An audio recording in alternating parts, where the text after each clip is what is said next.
Hey everyone, Meteorologist Joe Martucci here. Today, not the nicest looking day. It's our second Thursday in a row, actually, where it's just been cloudy and gray. As we go into Friday, we are watching for the potential of excessive rain. We're in a level 1 of 4 risk for excessive rain, so it is the lowest of the 4 levels. But we are talking about isolated areas of flash flooding possible, mainly in those vulnerable areas, as a line of thunderstorms, it'll be weakening, but a line of thunderstorms sweeps through the area. Let's take a look at our severe threats as we go into Friday. This is unusual. Usually it's in the afternoon or evening. This one in the morning here, flooding isolated areas, wind damage not ruled out, and a tornado is not ruled out either. It's a low risk, but it's not ruled out. Let's take a look at what we had on our Thursday. Clouds, and more clouds, and a few showers sprinkled around at times here. When it rained, it was relatively brief, mainly coming during the early part of the evening hours here. We look at our rainfall totals, and you see just still not much from this, under 1/10 of an inch of rain. So it's a day that, again, looked like it was going to be a washout, but it ended up not being a washout, as was in our forecast. Let's take a look at our future cast as we go into the next 36 hours or so.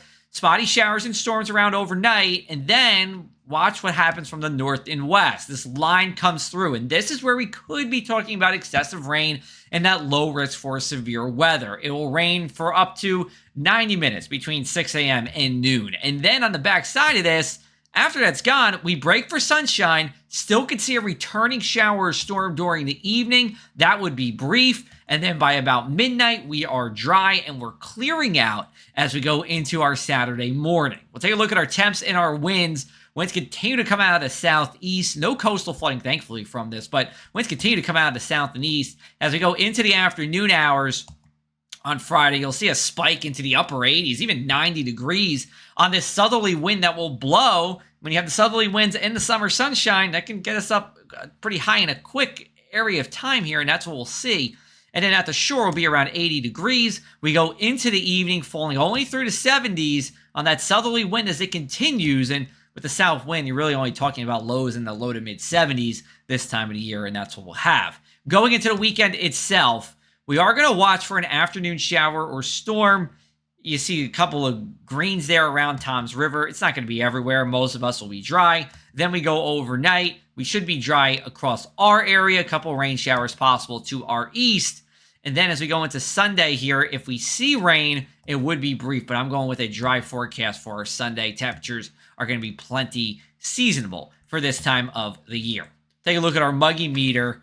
You know, we are climbing back up into the 70s, especially as we go into Saturday morning, but then it dropped down with some dry air as we go into our Sunday, and even Monday too won't be all that humid. But as we go into the middle part of next week, we are expecting that humidity to come back. Here's a look at our inland 7-day forecast for you. So temperatures at or below average over the next 7 days here. We do have a pop-up PM storm on Saturday. Sunday is likely dry for us. Monday should be a dry day, probably the best day of next week because we are watching for what will be Hurricane Franklin to move north. Not going to impact us directly, but we are looking for some coastal flooding. We're looking for some high surf, rough seas, and then even the potential for some spotty showers on Tuesday, and then some rain and windy conditions for Wednesday and Thursday.